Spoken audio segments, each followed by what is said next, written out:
Cerramos con Vení, mostralo. Alfredo Cornejo. ¿Cómo te va, Alfredo? Muy bien, ¿cómo va? Freddy. ¿Qué Sacardi, ah? ¿Qué fue de la vida de Cacho? Cacho Sacardi. ¿Eh? Mirá, Fernando, mirá. Sí. Hemos peleado poco este año, por eso... No estoy con ganas de pelear ni nada. Estoy relax, mirá, así. Relajado. Sí. Sobre todo me salvé que no fuiste a los choriciados, me comí bastante. Sí, yo. te quedaron algunos. Quedaron algunos. No, claro que pensé sí. en vos y dije que el gordo no estuvo.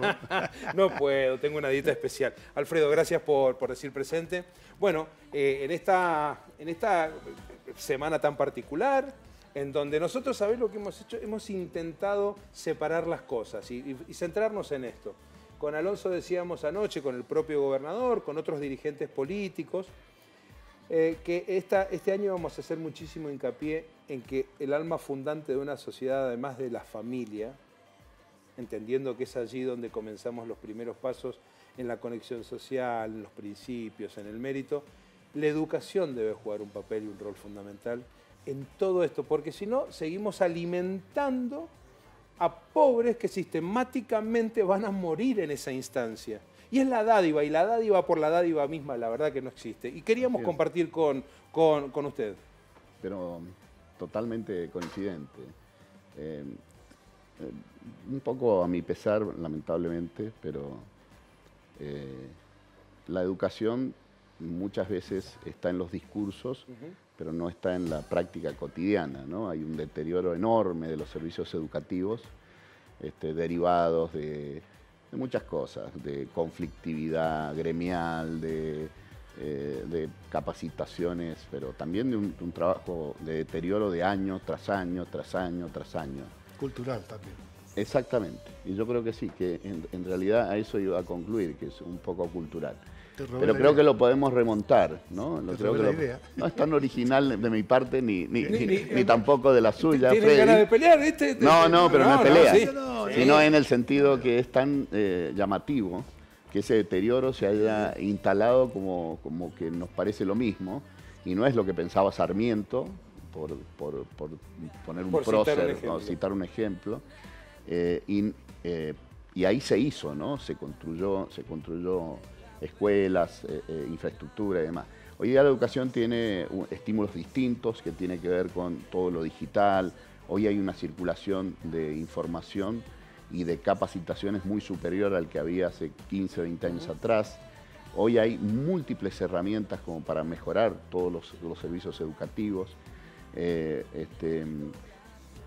Mendoza ha avanzado bastante en los últimos años en esa organización, pero no logra resultados que sean tan alentadores como para, creo que tenemos que mejorar mucho en esos resultados. Bueno, Alfredo, usted sabe que leíamos algunas estadísticas. Esta mañana tuvimos una mesa genial con Alejandro Castro Santander y con Osvaldo Bazán, a quien invitamos este año para compartir con nosotros, y hablamos de esto, hay que abandonar los discursos para pasar a la cuestión fáctica, a la práctica. O sea, y hay investigaciones muy buenas, o sea, que diagnostican perfectamente. El tema es que, ¿cómo hacemos para dar ese primer paso? Yo creo que hay varios pilares que debe comprometerse el Estado y el sector privado justamente por la cultura, así que es interesante que ustedes lo tengan en el centro del debate. El Estado en las capacitaciones. Nosotros tenemos que propender a que dentro de 10 años tengamos toda la docencia con un sistema de capacitación muy consolidado. Hay provincias que están haciendo cosas bien. Nosotros en Mendoza hicimos un incentivo económico para la capacitación, ¿no?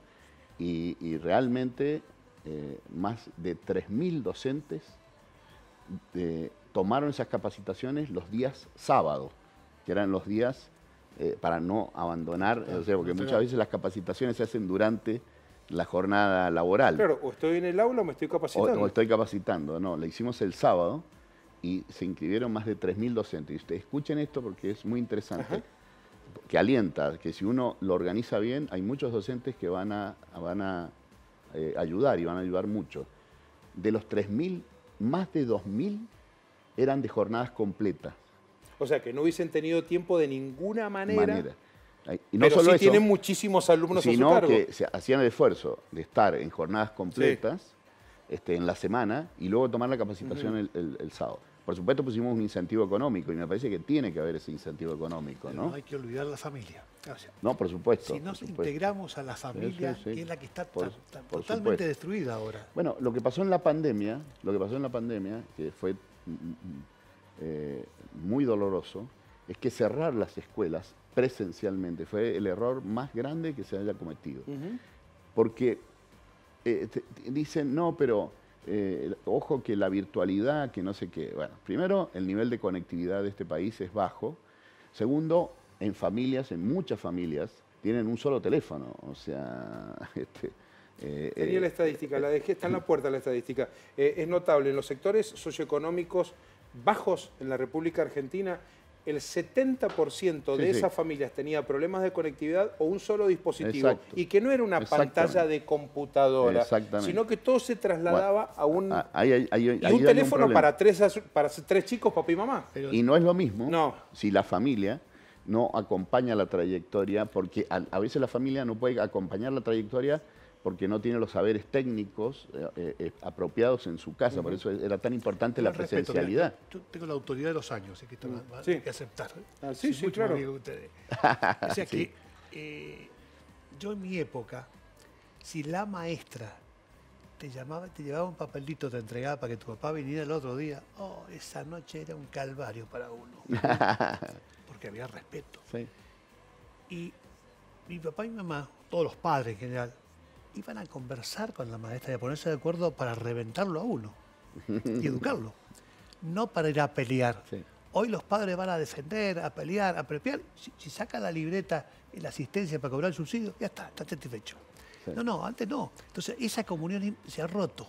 Yo creo que integrar la familia, los padres, a la maestra. Bueno, porque como decía Alfredo, o sea, es un sistema muy complejo. No, sí, claro que es complejo. Altamente demandante. Por eso no se podía eliminar la presencialidad. No se podía, de ninguna manera.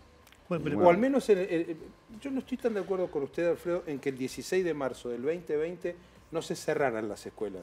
En donde sí nosotros bregábamos era porque se entregaron también en muchas decisiones a los propios docentes la enorme responsabilidad de seguir adelante. Por supuesto. Pero en el tiempo prudencial de las cosas en el regreso, bueno, pero si no se pudo poner Argentina de acuerdo con esto. Sí. O sea, algunas provincias, Mendoza arrancó antes. Sí. Buenos Aires también. Sí.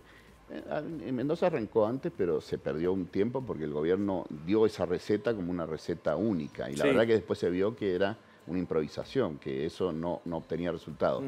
Yo hubiese aceptado eso si a partir del 20 de marzo solo era, 3 meses, vamos a parar por 3 meses, pero después lo ampliaron cuando no había evidencia sobre porque había otra cosa, todavía otras motivaciones, que dejar todos tranquilos, todos cómodos. Yo creo que ahí había también mucha especulación política, porque el presidente tenía una popularidad enorme, en sus encuestas medía 70-80% de aprobación. Entonces, ¿por qué no seguimos con esto? Y eso es un error. Los estadistas, un verdadero estadista es el que no está mirando las encuestas solamente. Tiene que tener un oído en las encuestas, pero otro también en lo que efectivamente hay que hacer, ¿no? Cornejo, hace poco tuvimos aquí en el estudio de noticiero Horacio Rodríguez Larreta. No quiero ir a lo estrictamente político porque no estamos haciendo una discusión política hoy. Además, creo que estaría de más, tenemos otros momentos. Horacio Rodríguez Larreta le preguntábamos por qué no se logran esas bases de acuerdo permanente, duradero. Política de Estado. Claro, e inalterable en 2 o 3 cosas. Con usted lo hemos hablado varias veces. Usted hace poco decía en una entrevista, espero que el presidente se pueda transformar en el estadista que la Argentina necesita, y algunos periodistas lo miraban con cara de incrédulo, y yo no sé si usted utilizaba el sarcasmo o decía, no, mirá, tiene una posibilidad, después que lo use es otra historia. Exactamente, y lo ratifico, no lo hice con sarcasmo. Yo creo que el presidente a partir del 14, el 15 va a tener la oportunidad de transformarse. Bueno, si ha sido derrotado como el 12 de septiembre, decir, mire, yo no tengo reelección, voy a hacer las cosas que hay que hacer sin demagogia. Y eso sería un estadista, ¿no? Es decir, y la verdad que lo podría hacer perfectamente. El diseño constitucional de la Argentina es hiperpresidencialista, con decretos se pueden hacer muchas medidas económicas, con decretos de necesidad de urgencia otras tantos, y además, según lo que plantee, también el Congreso lo tendría a su favor, creo, lograría cambios. Con lo cual, a mí me parece que se va a hacer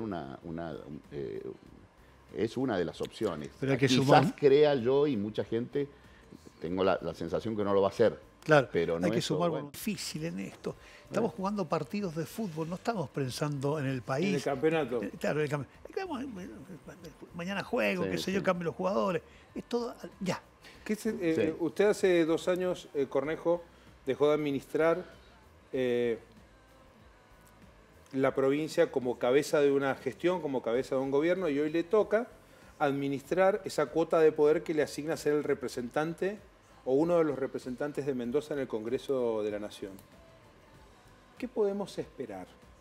Porque la crisis es fenomenal, porque los desafíos son enormes, porque los argentinos, de tanto patear la pelota para adelante, no nos hemos dado cuenta que estamos a esto de que la pelota se caiga, no vamos a jugar más. Ese es el tema. Sí. ¿Qué es lo que falta? ¿Qué es ese paso que la sociedad también les reclama a ustedes como dirigentes políticos, más allá de las ideologías o los partidos? Sí. ¿Qué falta? ¿Seriedad, capacitación? Yo creo que hay mucha demagogia, mucho hacer lo que es políticamente correcto y nunca hacer lo que hay que hacer, ¿no? Me parece que ese debate es un debate muy insulso, que no le sirve al país, que es decir solo cosas lindas y no es lo que hizo Churchill durante la Segunda Guerra Mundial. Me prestaste ese libro tan grande que están de la historia de Churchill. Vos decís, bueno, ¿por qué lo invocan tanto? Cuando lees el libraco ese te das cuenta, ¿no? Ahí, bueno, yo creo que ese es el punto. Pero mira, como dato alentador y esperanzador... Bueno, dame una, por lo menos. Gracias, Cornejo. No, a ver, yo creo que, por ejemplo, en Mendoza, ¿no? Lo hemos conversado con Freddy en cámara una vez, acerca de la necesidad de reformas profundas que se consoliden en el tiempo, que son políticas de Estado, en definitiva, porque todo el mundo habla de política de Estado y la definición de política de Estado son políticas que perduren. Nosotros, durante la administración, cuando yo estuve en el gobierno, nosotros hemos cambiado algunas cosas que son pequeñas, no es detener la inflación, porque una provincia no tiene herramientas para hacerlo, lo tiene el gobierno nacional, ¿no? Pero algunas cosas que es como, por ejemplo, las reformas judiciales al Estado y demás, y están rindiendo resultados muy alentadores, y se han transformado en políticas de Estado, las haya acordado o no con la oposición, en el sentido que perduran. Exactamente. Por ejemplo, las laborales. Sí. Hoy se han reducido el 50% de las causas laborales porque hay una oficina de conciliación laboral que es un registro de abogados privados que concilian entre los contratante y el contratado, los litigantes. Y si llegó a la conclusión, te digo por comentario, que no se pierde tanto tiempo. Exactamente. O sea, antes, y no se pierde dinero del Estado litigando. Las esperanzas de los abogados, las dos partes ganaban. Sí. Y pasaban años y no ganaba nadie. El tiempo conspira. Ahora... Exactamente. Ese acercamiento... ¿Usted sabe cuánto cuestionaban esas reformas los propios abogados? Y ahora yo me los encuentro y están a favor. El juicio por jurado. Los abogados penalistas estaban en contra. ¿Cómo el pueblo va a decidir cosas técnicas que solo sabemos los penalistas y no sé cuánto? Y resulta que ahora los jueces que están presidiendo el de Gil Perex, por ejemplo, técnicamente, claro, que es el juez técnico de la causa. De la causa estaban en contra la mayoría. Una minoría solo apoyaba la reforma. Y hoy están súper fiel al juicio y se arrimaron varios para decirme la verdad, yo no creía en esto, bueno, funciona. Entonces hay como cosas políticas de Estado que luego con el tiempo, claro, los taxistas, el grupo de taxistas que hacía protestas por Uber, hoy día están diciendo... ¿Asociado? Entonces, hay que encarar las reformas con mucha profesionalidad, porque si no se vuelven chanterío, improvisación. No, porque estamos muy acostumbrados a buscarle el sexo a los ángeles, esto no tengo ninguna duda. Cuando planteamos en términos de educación, hablando con Freddy, digo, déjame estudiar durante un día y medio de qué vamos a hablar. ¿Qué porcentaje vamos a dar? La inflación, que es un tema del gobierno nacional, ¿no? Que no lo puede resolver. Hay solo 6 países en el mundo que tienen inflación de 197. Solo 6 países en el mundo, nada más. ¿Cómo no vamos a poder resolver ese tema? ¿Cómo no poder? Bueno, pero si el diagnóstico es, ¿y cómo no, por qué no nos podemos poner de acuerdo? Porque hay un sector que dice que la única causa de la inflación es que hay empresarios especuladores. Y la verdad que es parcialmente cierto que hay especulación de algunos... Siempre lo hubo. Siempre lo hubo, claro, pero si vos creás las condiciones macroeconómicas, claro, al fin y al cabo, y el gobierno comete errores, los empresarios especuladores ganan más. La razón de la inflación tiene por el lado de la oferta y tiene por el lado de la demanda. Es los errores que comete el gobierno de la emisión, y el gobierno debe aceptar que está cometiendo ese error y que está generando inflación, y en algunos mercados que hay poca oferta de productos. Claro. Por ejemplo, en los de limpieza. Hay solo 2 grandes productores de productos de limpieza, por ejemplo. Entonces, si se ponen de acuerdo, bueno, ¿qué es lo que tiene que hacer? ¿Qué es lo que se hizo en Israel, que tuvo inflaciones de 3.600%? ¿Qué hicieron países? Por ejemplo, Israel, que es un país absolutamente ordenado. Generaron las condiciones para que haya más oferta de productos y no emitieron dinero. Pero si no nos ponemos de acuerdo en cuál es el diagnóstico, no vamos a encontrar acuerdos. Porque claro, si uno dice que la emisión no produce inflación, como dice el Frente de Todos y el gobierno, y los otros dicen que estrictamente es emisión, solo el problema es la emisión, no nos vamos a poner de acuerdo. Te doy una opinión como ciudadano. A ver. Yo creo que los partidos están llenos de mezcla de gente que no son originales, o sea, originarios de que antiguamente el radicalismo era el radicalismo. Que parte de una ideología, sí, pero sí, que los estados no los defienden un solo partido, se conforman por frentes. Y las ideologías las admito. Eso es malo, eso es malo. Sí, las ideologías las admito porque todos tenemos nuestra comunión de ideas. Está bien. Pero lo que no admito es que la ideología mate lo práctico. Es decir, hay cosas que no tienen ideología. Solucionar la inflación tiene problemas técnicos.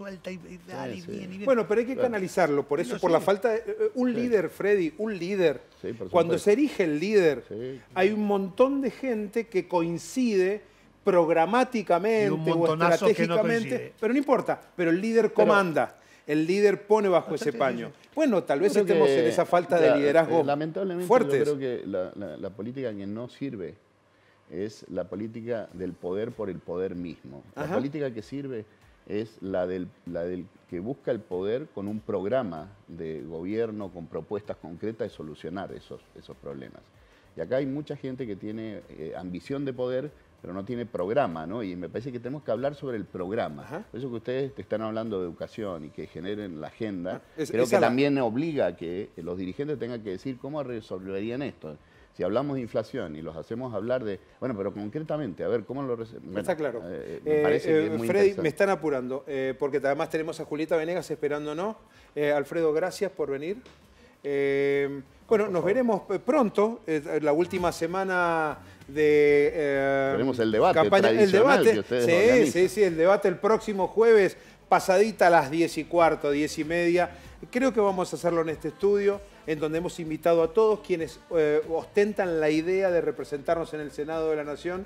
Así que le agradecemos a Alfredo y a todos que sean bien predispuestos a participar una vez más en esta discusión democrática cortita, en donde no podemos hacer todo. Es cierto, querríamos hacer una cosa mucho más larga y demás. Pero empecemos. Pero por algún lado me parece muy interesante que todos se hayan bien predispuesto a esto. Por eso el agradecimiento a la figura de Alfredo, que lo tenemos acá, pero anoche se lo decía a Mechi Llano, que me crucé por los pasillos y demás. Gracias, Alfredo.